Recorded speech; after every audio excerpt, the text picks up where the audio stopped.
नमस्कार, मैं सुबोध पांडे। सबसे पहले मैं आपका हिंदी एजुकेशनल चैनल में स्वागत करता हूं। आज मैं आपके समक्ष आधुनिक हिंदी साहित्य के श्रेष्ठ कवि डॉक्टर शिव मंगल सिंह सुमन द्वारा रचित चलना हमारा काम है शीर्षक कविता को लेकर उपस्थित हुआ हूं। एक वीडियो के रूप में मैंने डॉक्टर शिव मंगल सिंह सुमन द्वारा रचित चलना हमारा काम है शीर्षक कविता को 3 भागों में बांटा है। प्रथम भाग में यानी पार्ट 1 वीडियो में मैं केवल डॉक्टर शिव मंगल सिंह सुमन द्वारा रचित चलना हमारा काम है शीर्षक कविता का मूल भाव तथा उद्देश्य या संदेश को प्रस्तुत करना चाहता हूं, जबकि दूसरे और तीसरे भाग में यानी पार्ट 2 और पार्ट 3 वीडियो में चलना हमारा काम है शीर्षक कविता का शब्दार्थ सहित सप्रसंग व्याख्या आपके समक्ष प्रस्तुत करना चाहता हूं। डॉक्टर शिव मंगल सिंह सुमन जी का सामान्य साहित्यिक परिचय उनके द्वारा रचित हम पंछी उन्मुक्त गगन के कविता पर वीडियो बनाते वक्त मैं दे चुका हूं। अतः इस वीडियो में मैं उनका सामान्य साहित्यिक परिचय देने की कोई आवश्यकता महसूस नहीं करता हूं। विद्यार्थियों से मेरा यह अनुरोध है कि वे उनका सामान्य परिचय वहीं से प्राप्त कर लें। तो आइए अब मैं आपके समक्ष डॉक्टर शिव मंगल सिंह सुमन द्वारा रचित चलना हमारा काम है शीर्षक कविता का मूल भाव तथा उद्देश्य या संदेश को प्रस्तुत करने की कोशिश करता हूं। इसे आप ध्यान देकर सुनिएगा। आधुनिक हिंदी साहित्य के श्रेष्ठ कवियों में डॉक्टर शिव मंगल सिंह सुमन जी की गणना हिंदी के श्रेष्ठ कवियों में की जाती है। ये मूलतः प्रगतिशील विचारधारा के एक महान कवि हैं, परंतु उनकी कविताओं में प्रेम और सौंदर्य का भी चित्रण मिलता है। इन्होंने अपनी कविताओं के माध्यम से जहां एक ओर साधारण शोषित मानव की पीड़ा व निराशा के साथ साथ सामाजिक विषमता और वर्ग संघर्ष का सजीव एवं मार्मिक चित्रण किया है, वहीं दूसरी ओर एकांत क्षणों की कोमल और मधुर अनुभूतियों को भी अपने गीतों में स्थान दिया है। वस्तुतः सुमन जी हिंदी के एक सशक्त गीतकार हैं।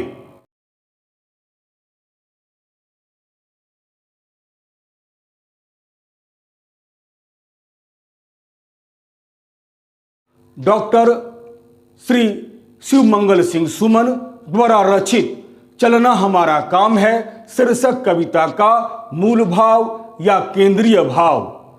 चलना हमारा काम है श्री शिव मंगल सिंह सुमन द्वारा लिखित एक बड़ी ही सुंदर कविता है।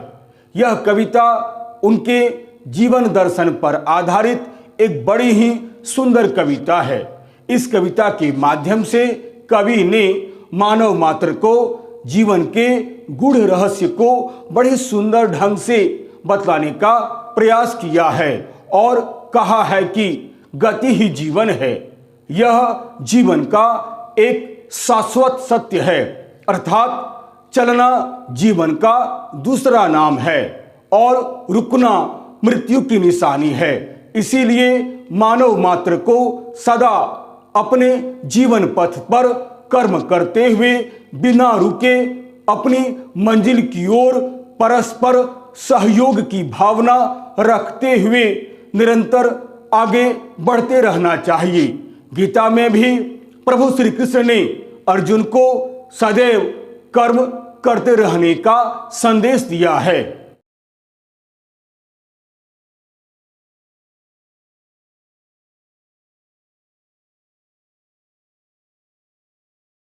हमें यह याद रखना चाहिए कि जीवन एक संघर्ष है। प्रत्येक मनुष्य के जीवन में सुख और दुख धूप और छांव की तरह आते जाते रहते हैं। फिर रोने से या भयभीत होने से आखिर क्या लाभ। अतः हमें जीवन में सक्रिय और गतिमान बने रहना चाहिए। ईश्वर पर विश्वास करते हुए हमें सदैव कर्म पथ पर आगे बढ़ते रहना चाहिए। हमें यह याद रखना चाहिए कि एकमात्र उसी व्यक्ति का जीवन सफल कहलाता है जो गिरने के बाद पुनः अपने को संभाल लेता है।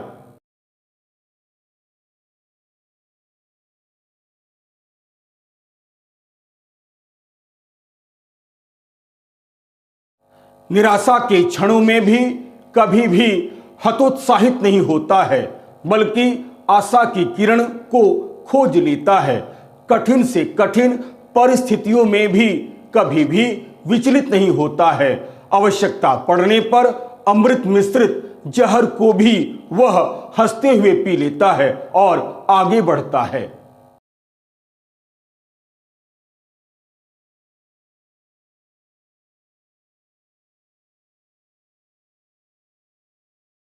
यही नहीं, न तो वह कभी किसी से किसी बात की शिकायत करता है और न ही अपने भाग्य पर रोता है।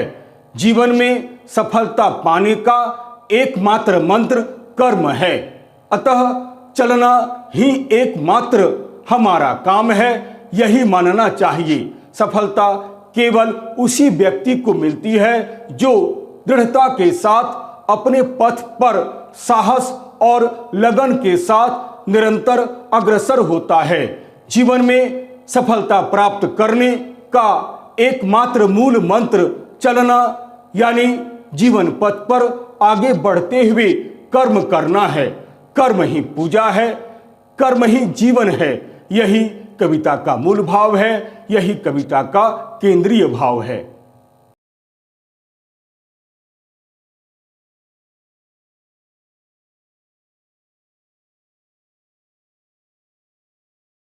आइए अब मैं आपके समक्ष डॉक्टर शिवमंगल सिंह सुमन द्वारा रचित चलना हमारा काम है शीर्षक कविता का मूल भाव या केंद्रीय भाव बतलाने के बाद अब मैं इस कविता का उद्देश्य या संदेश को आपके समक्ष प्रस्तुत करने की कोशिश करता हूं। इसे आप ध्यान देकर सुनिएगा। चलना हमारा काम है शीर्षक कविता का उद्देश्य या संदेश। चलना हमारा काम है श्री शिवमंगल सिंह सुमन द्वारा लिखित एक बड़ी ही सुंदर कविता है। यह कविता जीवन दर्शन पर आधारित एक बड़ी ही सुंदर कविता है। इस कविता के माध्यम से कवि ने हमें जीवन के कई कटु सत्य को बड़े सुंदर ढंग से उजागर करने का प्रयास किया है। अतः यह एक उद्देश्य प्रधान कविता है।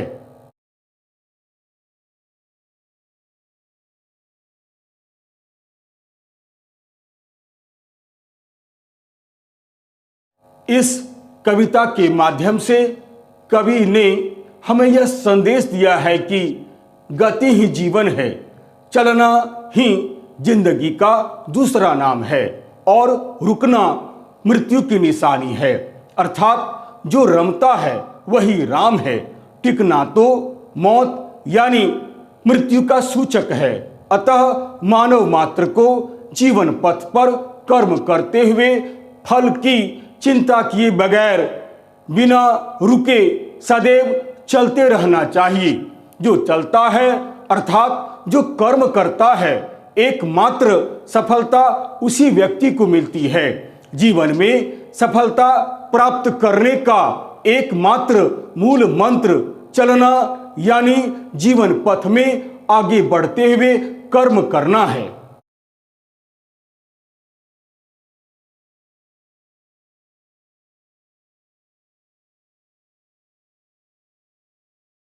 सच तो यह है कि जीवन में सफलता के साथ साथ असफलता और सुख के साथ साथ दुख और सरलता के साथ साथ बाधाएं तो लगी ही रहती है। यही तो जीवन है। हमें यह याद रखना चाहिए कि जीवन एक संघर्ष है, जिंदगी एक जंग की तरह है। हमें इस जंग में कभी भी घबराना नहीं चाहिए। अतः जीवन में आने वाली बाधाओं को देखकर हमें न तो कभी भयभीत होना चाहिए और न ही कभी निराश होना चाहिए। अर्थात इन बाधाओं को देखकर हमें कभी भी निराश या हताश या विचलित नहीं होना चाहिए, बल्कि उसका सामना करते हुए आगे बढ़ते रहना चाहिए।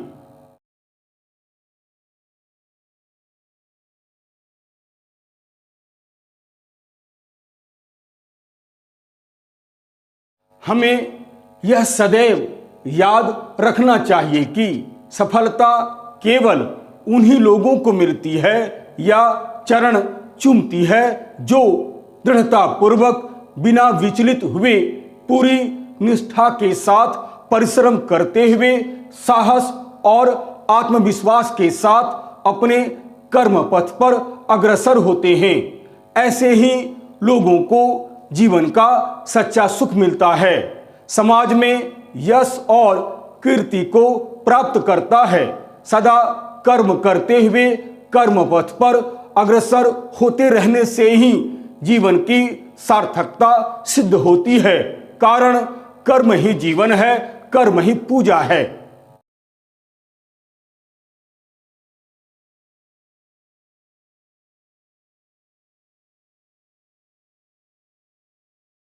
अतः इस कविता के माध्यम से कवि ने मानव मात्र को सदा कर्म करते हुए बिना रुके अपनी मंजिल की ओर परस्पर सहयोग की भावना रखते हुए निरंतर आगे बढ़ते रहने का संदेश दिया है। तभी जीवन में सफलता मिलती है। परिश्रम पूर्वक प्राप्त की गई सफलता सुखद होती है। यही कविता का उद्देश्य है, यही कविता का संदेश है और यही कविता का प्रयोजन भी है।